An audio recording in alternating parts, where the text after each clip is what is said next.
In the year of your Lord, 2016. Got a lot to cover. Got a little bit extra time to do it in. So let's jump in with both feet. This is Bro Diallo Show. Coolio is like that uncle we all got that's on that end. You know what I'm saying? Don't lie. Coolio is like everybody got a Coolio in their family.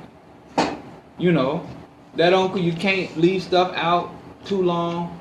That uncle grandma always be having to take care of, look after, and bail out. You know, I had a Coolio uncle. And everybody I knew had a Coolio uncle. So shout out to Coolio, because Coolio beat some rather serious charges. I mean, he got 3 years probation, but it could have been a lot worse. So shout out to Coolio. And here's another thing. So I'm going to play some Coolio music today, because everybody knows Coolio is the minstrel with the crazy haircut. The minstrel that, you know, like signs recording contracts to produce music for porn sites and stuff. But back in the 90s, Coolio was a progressive MC. Coolio was with Dub C and the Mad Circle, Minority Alliance Against Discrimination. And they came out with a phenomenal one-shot.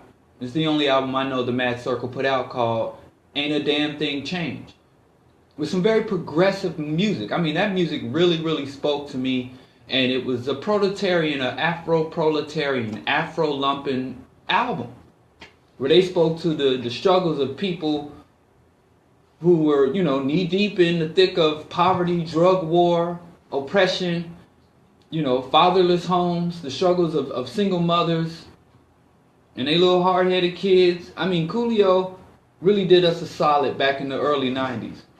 NWC, now I know they went for the bait, they reached for the stars, and signed on with major labels and started doing minstrel music and, you know, 50-year-old cripping at 50. But it happens, man. But that don't erase their contributions to the culture and the struggles of our people. At least for me. I know y'all, somebody slip up and trip up and do something, you know, and sell out, you know, y'all was just like, y'all want to scorch earth people. But I tend to want to remember the best of people. Even though we critique, we criticize, and we even reject the worst, we still have to acknowledge what the contributions they made. Now, and I do think people should be held accountable for selling out, just to give people a non-incentive to sell out. So shout out to Coolio beating your case. Congratulations. On that probation. Walk the line, man. You got 3 years probation. Guess what, Coolio? There'll be cocaine 3 years from now. And there'll be crack 3 years from now. Everything you want to get into, it'll be there 3 years from now. You just got to walk the line for 3 years. Because I dang sure ain't going to buy no free Coolio shirt. And I don't think anybody else will. So, you know, just keep your head down, man. Maybe you should move out of the West Coast. That's a loopy place. I was in California for just 3 months and almost lost myself. Come to the cold regions. Come up north. It's cold. Things slow down. People a little more rigid, a little less liberal and stuff. Fix your hair. Get your hair together, Coolio. This is my advice to you because I appreciate you. So in your time of need, I'm trying to help you. But I'm really happy Coolio beat his case. I'm going to play some conscious, progressive music from Coolio. Yes. It ain't just, you know, partying and porn music for Coolio. Coolio put out some real progressive tracks in the early 90s. You know. So. And I ain't even talking about that silly song where he's all up in, what's it, Michelle Pfeiffer's face, grill, whatever. Dangerous Minds, movie soundtrack. Oh, Coolio. But I said, like I said, I remember what you did for me when I was in high school in Kansas City. So shout out to you. But here's something else. While we're on the stuff, I'm telling y'all now, we're heading into the conspiracy corner. We're going to a place I don't normally like to go because we got enough brothers out here telling us about the reptilian overlords. We got enough brothers out here telling us about the Illuminati, the Masons, looking under the rocks, every crevice is dissecting celebrity and minstrel performer hand signals and hand gestures and going to break down whenever, Nicki Minaj's runway costumes to say how it's representative of the New World Order. And I don't like doing that. I don't want to talk all that. To me, it's all utter nonsense. Simply because there's enough above board policies and initiatives and agendas for us to analyze to say, hey, things ain't right and we need to counter these things. So why are you looking in crevices and under rocks when stuff is right there in your face?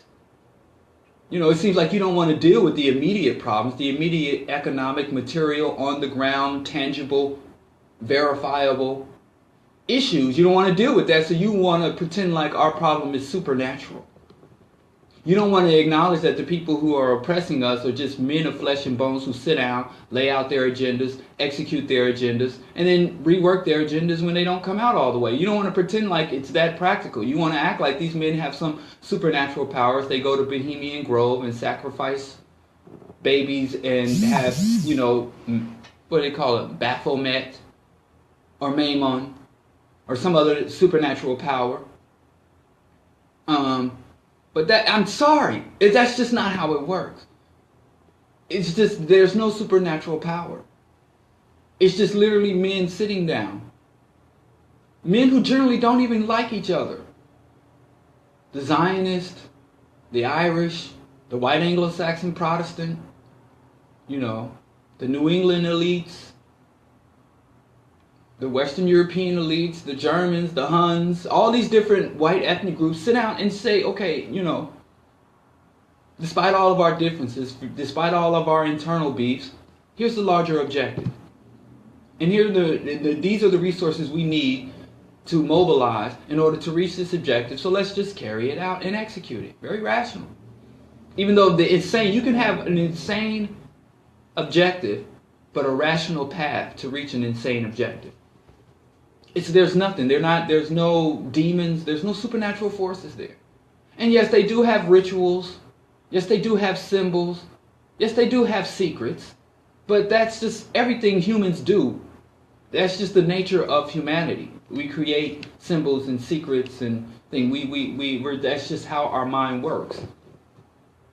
We're auditory. We're visual. And we deal with symbols, language, and words. But it's nothing that they have superpowers. No, the reptilian overlord. So anyway, I need to stop talking about these dudes because I'm about to go and get in there. I'm not trying to eat off y'all plates because that's not my thing. But I've been seeing something in the city of Chicago and I've been connecting dots, y'all. So just ride with me. Get out your tinfoil hats for a second. We're not going to wear them the whole show. We're not going to wear them every day. But from time to time, it's time to break out the tinfoil hats because these Illuminati watchers, these reptilian overlord fighters, sometimes I just see things that I think the rest of y'all don't see. So let me tell you, everybody knows, after over apparently 1,000 years, the Chicago Cubs are in right now. They're not even headed, they're in the World Series. And of course, that famous Western Eurocentric arrogance. What does the World Series entail?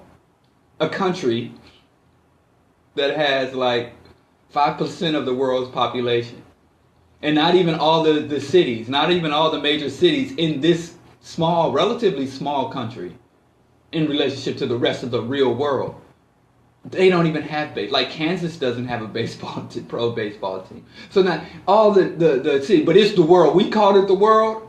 Because if you disagree, what do? They point a nuke at your head and say, what? Huh? You got an issue? Nah, I'm cool. You said it's the world, it's the world. So they don't call it the regional series. They don't call it the continental series, the North American series. They don't call it the American series. It's the World Series.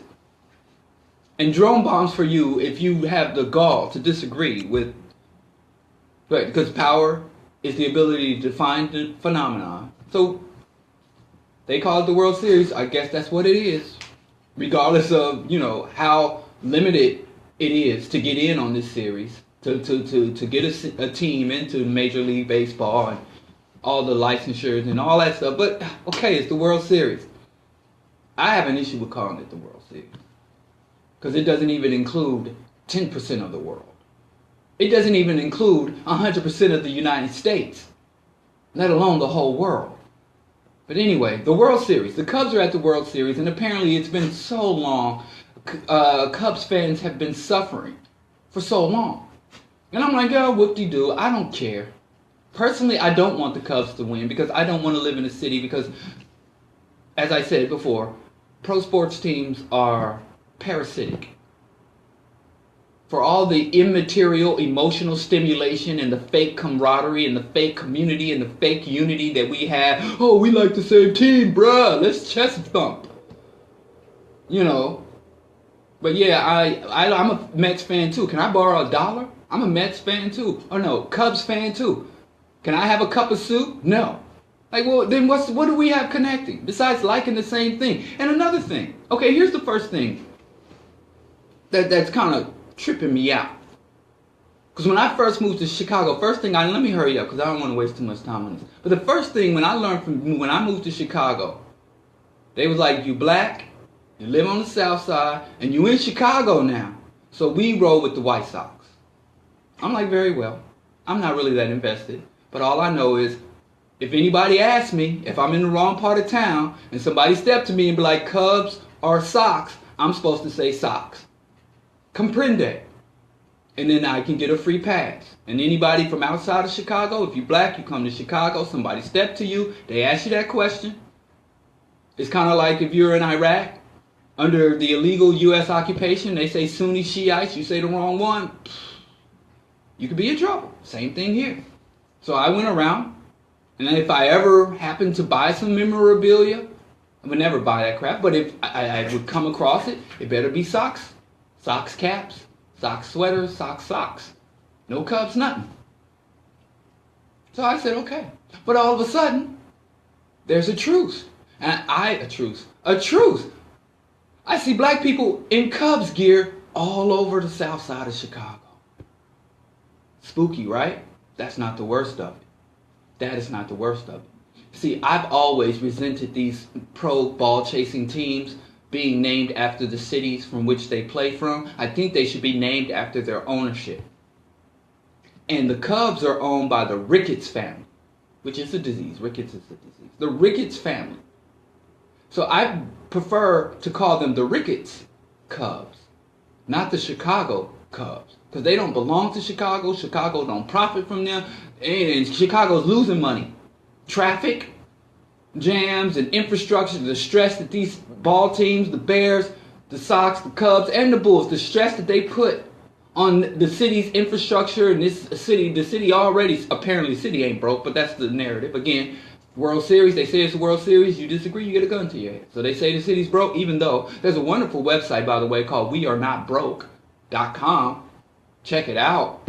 The city's not broke. America's not drowning in debt. That's all a lie so that the elites can extract resources, but that's not what we're talking about. We're not talking about the real. We're in the conspiracy corner. Sorry for allowing a bit of rationality to leak into the conspiracy corner because I'm going deeper, y'all. Be careful. Tighten up. Put the strap on for the tinfoil hat. So you got all these black people rolling with a team that black people knew we ain't got no business with. We shouldn't be rolling with the Cubs either. We shouldn't be rolling with the White Sox. We shouldn't be in none of that. But, so you got this white family, billionaires, and guess who they're funding? Guess who they throwing all their money behind? Except for one. They got one liberal daughter who's the black sheep of the family, who's a Hillary supporter. But the Ricketts family has given millions of dollars to the Trump campaign, had held big fundraisers, and so they're backing Trump. And if it ain't black folks, it ain't nothing. If you don't know nothing else about black folks, we White Sox. And we Hillary. I was brought into this. My family drag. I'm not a Hillary supporter. I ain't a Sox supporter. But I gotta, like I said, I'm out with my people. We get into a fight, then I gotta side with my people, right or wrong, right? That's when, and I think my people are wrong on both of those. But hey, that's what we do. That's who we is. And it's our business. Get your own. So then I see the White Sox. No, I keep getting confused. The Cubs. And so you see Cubs flags everywhere, even in the hood. People putting these Cubs, but then there's accompanied by another flag, which is a blue W over a bright white flag. which is supposed to stand for win. And that's when I had to run home and lather up and jump in the conspiracy corner, because that's what got me. Now, this is something we don't remember. George W. Bush, in his re-election bid, he was running against John Kerry. He had a new, because remember, he was judge. He wanted to distinguish himself from his father, who was president like 90 up till 92. So late 80s, early 90s. He's Judge Herbert H.W. So Bush was dissing his father. They called his father a failed presidency. And someone had asked him, what did you learn from your father? And this is all going to connect back up. Say, what did you learn from your father, Herbert? From your father, Herbert Bush, George W. Bush. And he's like, well, I think you can learn a lot from a failed presidency. Said about his own father. Right? Which is, usurping your father, is Western culture. This is going to connect.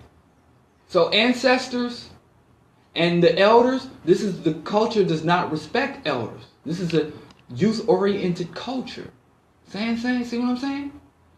And so that whole thing of usurping your father is an honorable thing, where in non-Western cultures, you honor the elders. Eldership is a sacred position, not just an honored position. And even when our elders go on to the duppies or the ghost or the afterlife, our ancestors are venerated and considered to help us. Whereas Europeans are like, ghosts are evil and ghosts will hurt you. Who are ghosts? They're your ancestors. So if your ancestors are spooking you out and trying to kill you and kick your butt, then obviously you didn't do right by them when they was here, when they was old folks. See what I'm saying? It all connects. Right? So, but anyway, George W. Bush had just a plain W on a white background. And if you were in like Chicago, you probably never saw a Bush sticker or a W sticker. Or if you were in New York. But if you were in Missouri, Kansas, Oklahoma, anywhere in the South, you saw a lot of Bush supporters, white people. And they had the bumper sticker, or they'd have the flag with the white flag and the W. And a journalist said, this flag is awfully similar to a popular flag in the white nationalist community. And we know when you see a brother throwing up the W with the 4 fingers up, 2 twisted in the middle, the W sign, that means West Coast, West Side. Shout out again to Coolio. But when white folks throw up the dub, that means white power, white nationalism, white supremacy. So the W for us means something totally different than the W for them. And Bush was actually criticized for not being, either through purposely or accidentally, not being aware that having a white flag with a W on it was a white nationalist rally flag symbol. And they said maybe he did it and he was ignorant. His people didn't do their research, or maybe he was making a dog whistle appeal to white nationalists. You know what I'm saying? And now we have a championship team that's from, here's another part of it. They got the W, and everywhere you go in Chicago, you see the W on the white flag. White power, win. Who do you want to win? We know the W in their culture is different than the W in our community. But that's not just it. Now I'm going even deeper. And I hate that I'm taking so much time on this, but I got to share this with you because I can't carry this alone. All right? The Cubs play on the north side. And you can go look up this concept called the global south and the global north. The North Pole, the North region, Europe is the north. Africa, Asia, Latin America is the south. So just symbolically, and you have a city that represents the world. The south side of Chicago is the third world. The north side is the affluent first world. Mayor Rahm Emanuel puts all the resources, all the money, and now they're gentrifying the south, so you have pockets of affluence on the south side, especially Hyde Park and the hyper-conservative, globalistic University of Chicago. So you have pockets of affluence, just like you got pockets of affluence in the so-called third world. The elites who cooperate with the North, who benefit and side with the North on issues. So you got the North side is winning with the white W, and the South side is losing. And at this same time that you have this, you have an openly fascist, white nationalist presidential candidate in Trump. The owner of the Cubs is financing the owner. And then here's another thing, Cub. Right? The Cubs, which is what? A baby animal. If you know about Western mythology, their founding mythology, that their founding empire was founded by two males or two children who were suckled by a wolf cub. Huh? Well, I know they show us a bear cub, but a cub is a cub is a cub. So literally, Western civilization was founded by two cubs. Now, hey, I'm just connecting these dots. Now, if it wasn't for the white W flag, and then this team coming out of nowhere to win after 100 years, and you know the World Series is fixed. The World Series is fixed. Now, I've seen black folks cheat over a $30 crap pool, shooting craps. And you can't tell me there's literally billions of dollars on the table for pro sports, and you think it's all fair and square use of them. You think it's all fair and square. It's all based on skill and merit. No. You know, they knew Hillary was going to take office. They know, for sure. Who's going to win the Super Bowl, World Series, and the NBA playoffs for the next 10 years down the line. And so they want to coming from the bottom, this Cinderella story. And then, who won the World Series last year? The Royals. The elites. And a team that ain't won for several decades. Born and raised in Kansas City. I know black folks wasn't paying no kind of attention to the Royals.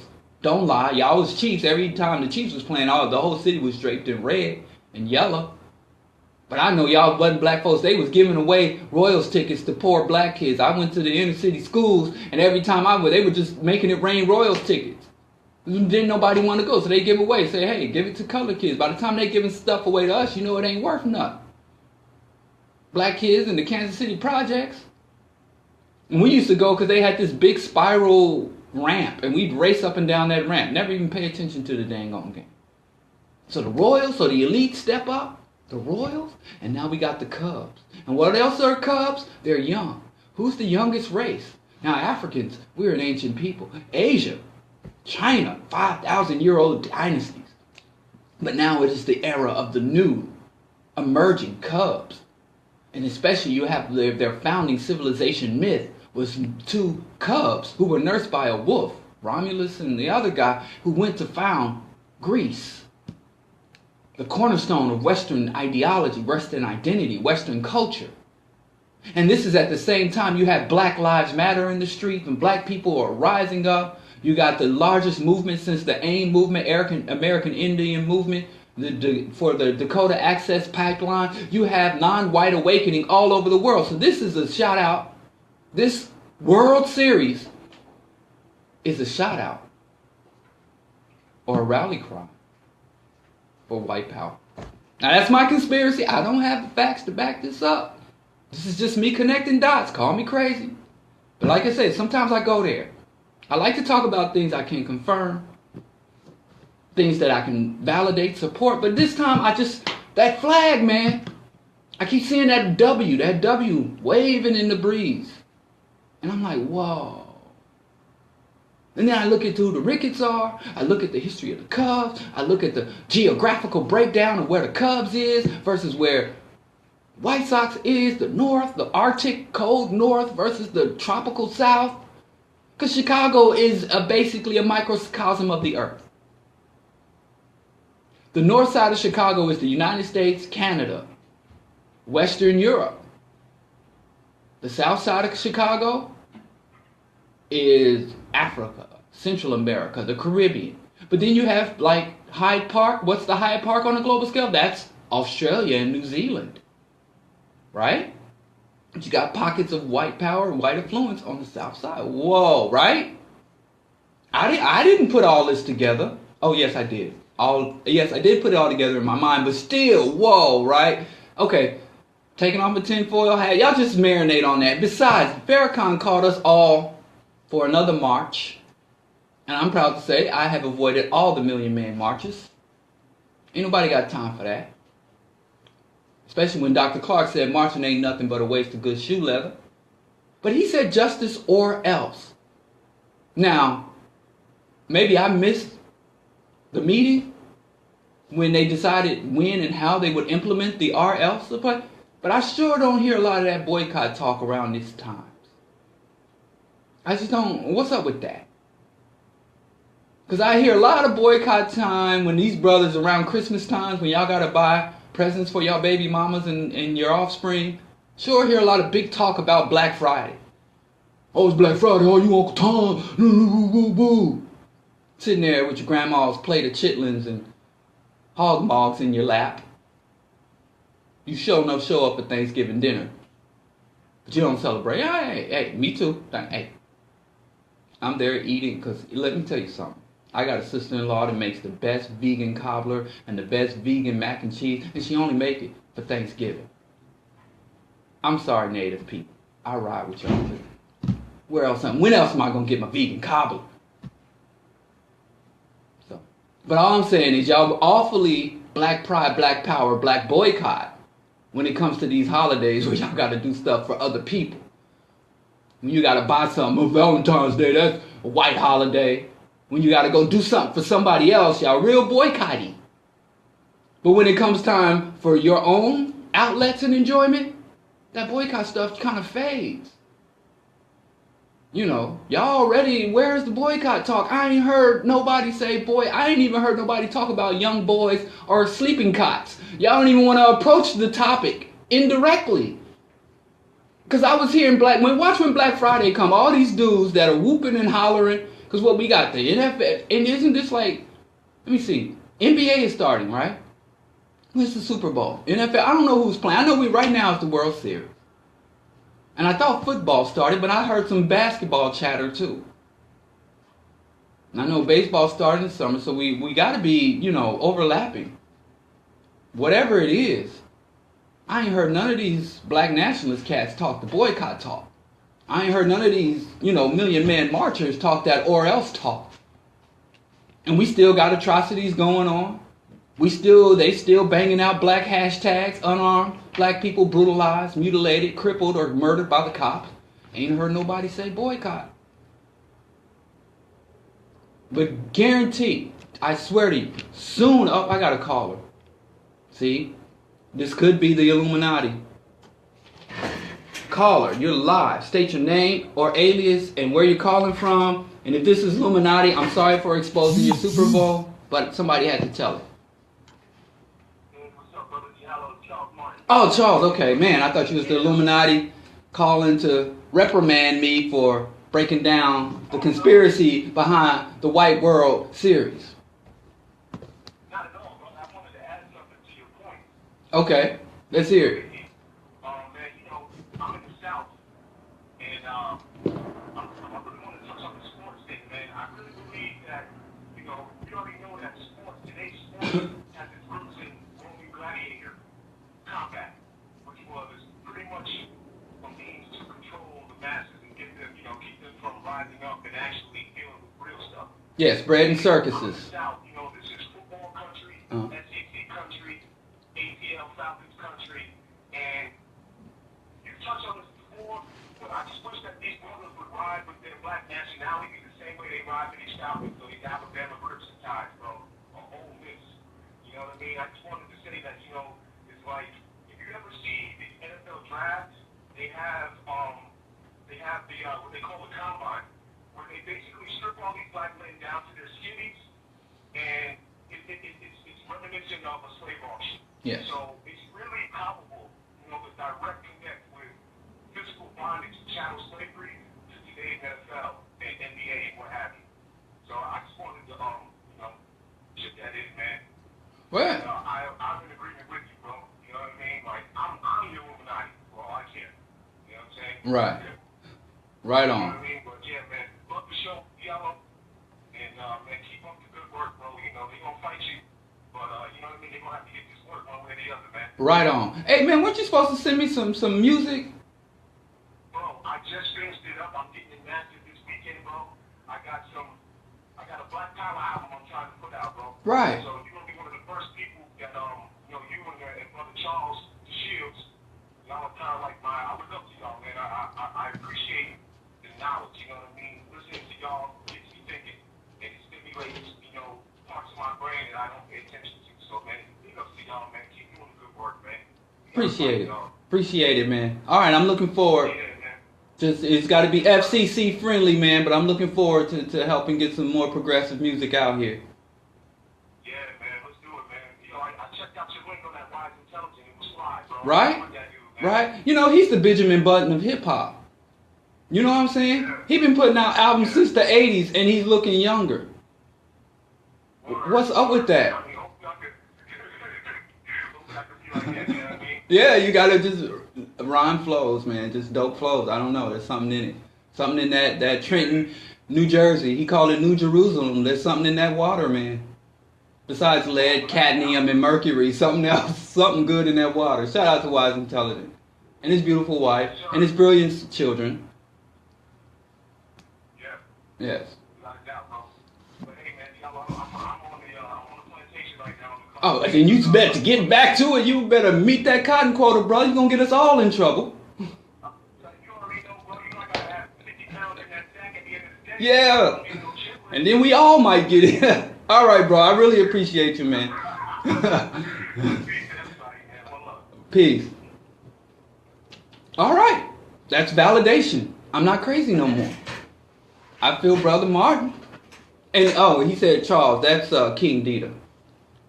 I don't know. You might have to hear from King Dita. You put his government out there on the airways, especially when we're dealing with Illuminati conspiracies behind the World Series. Now, his government's out there floating in conjunction with that. But again, I appreciate validating. And yeah, where y'all at? Homies, stromies, hashtag justice or else. Like I said, it seems like it's real. Y'all boycotting when it comes for y'all. The holidays that require y'all to do something for somebody else. The events that require y'all to put out there, put your time and resources out for other people. Christmas, Thanksgiving, cooking for other people. Christmas, buying presents for other people. Y'all, I don't hear too much boycotting New Year's. That's all about you. Y'all in the club telling the sisters to back that thing up. Nah, boycott that thing up. Right, but then Valentine's coming around, St. Valentine. Y'all going to try to find conspiratorial information about St. Valentine. So y'all can, now when, Easter, got to buy your kids those little tacky pastel shoes, suits and tight little patent leather shoes from Hurl Penner. Only my Kansas City listeners going to get that. Y'all want to boycott. But then when it comes to the stuff that y'all like, that's not boycottable. It's not, things ain't that bad that I ain't gonna watch the World Series. I ain't gonna watch the playoffs. Well, we ain't that oppressed. They ain't killing that many of us. What's it gonna take? So that's all. Come on, let's hear that boycott talk when it's something for you. It's easy to boycott something that goes so you can go tell your kids and your wife and your relatives, I ain't doing none of that for y'all because I'm so black. I want to do nothing for y'all because I want to help y'all to realize y'all not woke. Whatever. That's why, people rolling their eyes like, yeah, he dusted off his dashiki every Christmas. He's dusting off that dashiki and that kufi every Christmas. And not that I'm saying go out and buy something on Christmas. I ain't bought a Christmas gift since 14, 15 years old. I don't buy Christmas gifts. I ain't buying you no gift, but I ain't watching the Super Bowl either. And I got standing boycotts. It's almost nothing left for me to do. What I have to do? Give up personal hygiene? Because, I've pretty much been cut off everything that's cut offable.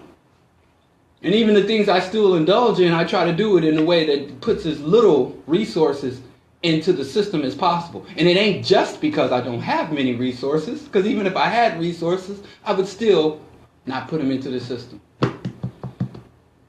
But, taking a principled stance in a capitalist economy is going to guarantee you won't have much to contribute or to hold back from that capitalist economy. So it all is kind of like self-serving. It's all bends in and folds in on itself. But that's it. I'm done with the conspiracy corner. October, which we're coming up on the end of.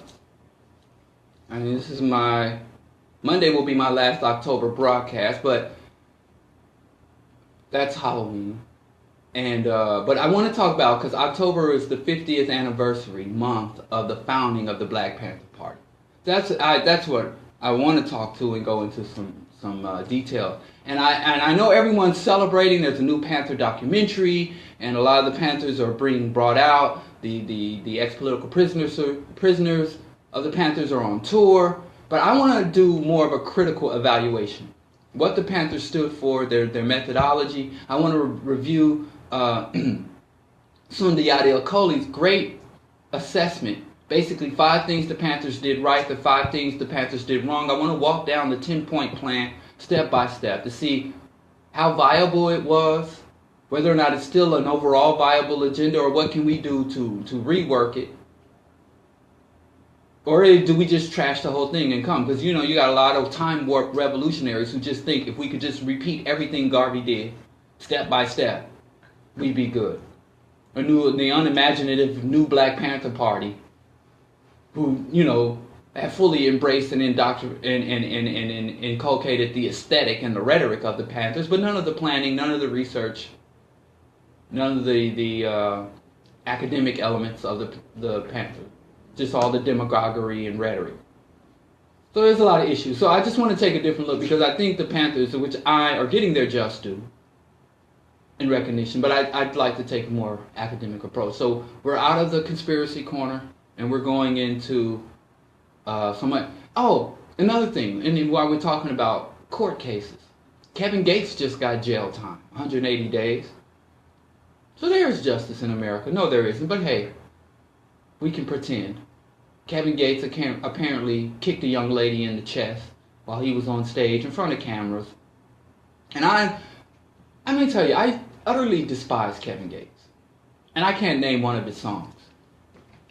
But this is a guy who said that the police are out here just doing their jobs, and if black people would stop committing so many crimes, they would stop killing us.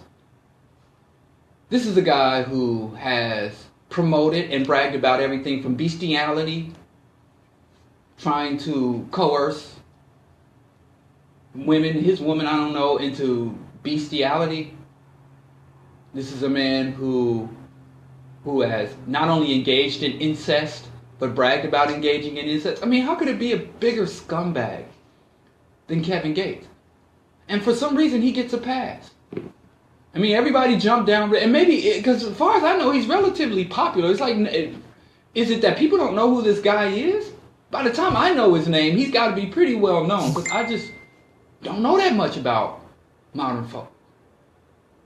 So I don't know. Were y'all scared of Kevin Gates? He said, I don't get tired. I got 6 jobs. I don't get tired. It's that guy. He's all tatted up, gold grill. He's got all the elements, he checks all the check marks for a modern day hip hop icon. I don't understand how he's able to keep doing this and still out there. Why? And when it showed, everybody, I got another call. So got another call just for the break.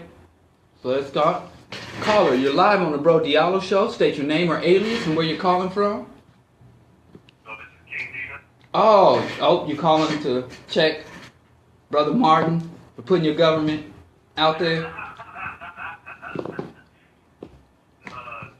mind. Oh, you don't? Okay. I was calling, you know, as the president and sole proprietor of the poor man's Illuminati. Oh, yes.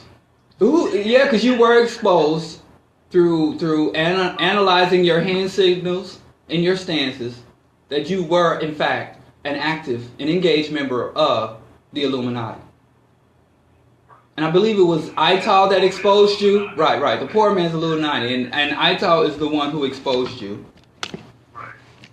So what y'all putting cyanides in the hot dogs at Wrigley Field? What y'all doing? I'm saying the poor man's Illuminati has been protesting sporting events since the 90s. Okay. So we already on it. Okay. All right. But to make a serious point, you were talking about the Black Panther Party. Did you get a chance to read that Lane Brown interview recently? Where she was dissing Black Lives Matter? Yeah. Yes. Yeah, I thought that was really interesting. So I wondered if you had I don't know, did you speak on that before? Or do you No, I haven't. I was actually going to get into some Black Panther content after the break. But I had to just break down. I wanted to start off with celebrating Coolio, because you know Coolio got probation. Look at God, glory. Can't front. Like I said, I feel like Coolio's family for every black person, because everybody got that uncle that's on that end. You know what I'm saying? Everybody. So Coolio is like the uncle that's on that end for the whole community. So, yeah, so I root for Coolio. I want him to get it together. You know, I had a Coolio uncle that didn't make it. He struggled with his demons. You know, he started getting it together before he passed. But I'm saying everybody got that one relative, that one uncle, cousin, daddy that's on that end. You definitely empathize with him. Right. Like I met him once. Oh, really? You know. Yeah. This was years ago. But yeah. Iconic. What was he like? He's not as tall as he looks. He was cool, but, you know, he wasn't really messing with us because the one chick that they had with them, you know, rolling with them, wanted to come hang out with us. Really? See. Yeah. Coolio, but remember when they did that first album, The Mad Circle, they had made a pact that they wouldn't cut their hair or shave until the album was complete. So when the album dropped, they looked like some pretty rough dudes because it took them a couple of years. So they looked like some unwashed dudes. And this is in the early 90s. Huh? How do you know all this Coolio trivia? I read the album jackets. That's incredible. Yeah, but if you look, they have a whole song on there called Dress Codes. Because remember, when he was hot, this was the era when we was parting our eyebrows and we were wearing them rayon silk pattern shirts and Z Cavaricci. Alright, so, but there was a time, so, yeah, I'm sure Coolio will forgive you if you just let him know. He seems like a very forgiving man, and he's, like I said, he just beat a pretty serious case. He's toting pistols at the airport. I'm still friends with the young lady that was with them. See? Give her back, man. Say, listen, I'm going to have to turn you back over to Coolio. I did a great wrong to Coolio all those years ago. But you can make that wrong right, man. Coolio deserves it. He's hit some hard times. Right. No, I just thought that Elaine Brown interview was really interesting. Well, I'll try to get into it. Yeah, I did look at it, but yeah, I kind of waited because, you know, there's so much coming at me, man. The Bundy boys got off. They beat their case, too. You know, the Oregon militia guys that went up there and occupied federal. Oh, my God. American justice. America. I mean. So I was going to touch on that, but yeah, I actually have that in my note, and I was going to play an older recording for, because you know everybody said Elaine Brown was an agent, sent in to, you know. She was an agent? That's what folks said. Nothing to do with making the team sense. Yeah, well, he apparently was turned out. Cleaver was turned out, because you know Cleaver, he later became a Mormon, but yeah, I think Cleaver got turned. But it's a lot of speculation, you know. It's a lot of speculation. But yeah, I wanted to go into, you know, actually why the Panthers were so vulnerable to such, you know, subversion, internal disruption and external subversion. They were very vulnerable by their very structure of their organization. And their 10-point plan left them very vulnerable. They had a plan, but they didn't really plan. You know what I'm saying? Like, they had a plan, a platform, but they didn't plan on what that platform would turn into. Right, and then the geopolitical climate at the time was very charged on an international scale.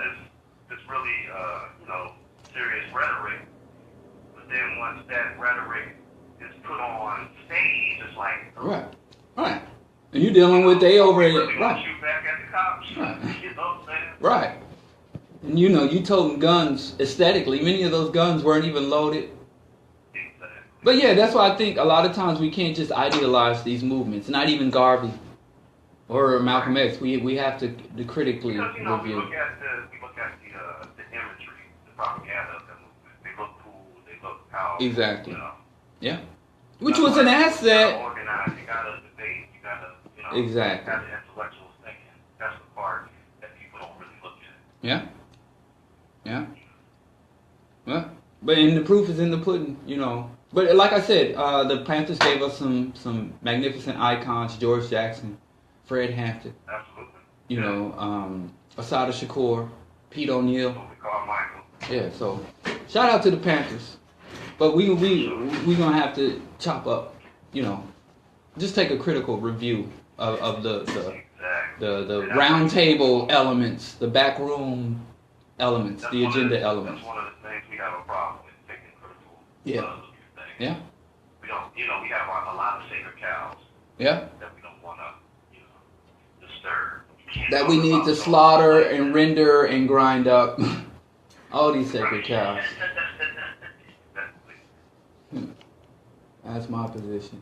Anyway, I'm gonna drop some Coolio beats, and then when I come back from the break, I'm gonna go into the Panthers, the 10-point plan, and we're gonna talk about Sundiata Acoli's assessment of 5 positive and 5 negative aspects of the Black Panther Party. When you coming through the studio to do some more in-studio co-hosting? Man, you know how it is. Family life right now. Family? What kind of man are you? What? Family? That's just something you're supposed to talk about. You don't actually do the work. You just talk about family, like Umar Johnson. Right. The black family. We need to put the black man back. Black family. That's just something. That's rhetoric, man. You taking stuff too literal. That's family talk. So yeah, man, we'll let you go. Keep up the good work. All right, bro. And we're gonna get together, work on that bike. Absolutely. You know, flex our manly muscles, get our Hank Hill on. So we're gonna, we're gonna reduce our carbon footprint. Yes, and refurbish a classic 10-speed. That's what men do. Bring the beers. Oh, don't bring the fancy beers. I forgot. Bring the organic green tea. Yeah, I'm gonna get you a case of Miller. Put some hair on your chest. And watch me disappear. No. Them fancy beers, man. I've never seen those beers before in my life. I just thought it was like, but you know, here's another thing. They're bringing Colt 45 back for a whole new generation. Wow. And they got rappers like OG Mako, and they got 3-6 Mafia and Juicy J. They got all these relatively young and younger rappers. The poor man's Illuminati. Yeah. I'm not supporting Colt 45 is making a comeback. Malt Liquor is making a very hard and aggressive push for the millennial generations. The one that listen to Lil Yachty, Lil Uzi Vert, you know, Future Hive. They're making a real hard push for these young people. Here's my rule of thumb with beer. Okay. If you don't see a commercial of it, it's probably halfway decent. Then why ain't there no commercial for it? Because they're not pushing it to the masses. Listen. Stay away from what they're trying to get to. Right. All right, but I'm gonna get you a Colt 45. You can, because we got to do our research, man. We're trying to be a rational, evidence-based show. You already drink beer. I don't drink, so I'm gonna get some Colt 45. They claim it's a new beer, new formula, so you can be, you know, my guinea pig. The guinea pig. Yes, and you can tell me whether or not Colt 45 is making good on its promise of having a whole new product for a whole new generation. Appreciate it. Okay. So I mean, how much is a 40 ounce? Like 35 cents? You be paying like $4-5 per bottle, man. Really? Yo, I used to tell the homies all the time. Why? They're basically trying to give this stuff away to you. Right. Yeah, it's cheap. Remember St. Ides? Spend your money, huh? St. Ides malt liquor? Yeah, I came up in the malt liquor, the 40 in a blunt era. The 40 ounce in the paper bag. That's our era, man. I was that dude sitting there with his face screwed up like, you know, standing there with the roots tonic. Like, right, man, exactly. Weirdo. Anyway, bro, I'll see you this weekend. All right, bro. Peace. The legendary King Dita on deck. Anyway, now, as I told y'all, congratulations to Coolio beating that case. The man tried to hold us down. And I'm about to play some positive, progressive, revolutionary music from the hip-hop veteran, Coolio. Y'all gonna tell me Coolio wasn't dropping conscious music back in the 90s. Broke is with a broken hand, one not a many from the inner city. Thanks for tuning in. Thanks for tuning in live. We're on our way to 2 more hours. Yeah, 2 more hours of Bro Diallo Show. You can go to q4.org, listen live on the website. If you're in Chicago, you can listen live at AM 1680, or you can go to the Q4 Radio Facebook page. All of those are sources where you can continue to listen to the Bro Diallo Show. Also, you can find the show archived at diallokenyatta.com sooner than later. Again, thanks for tuning in live. Peace.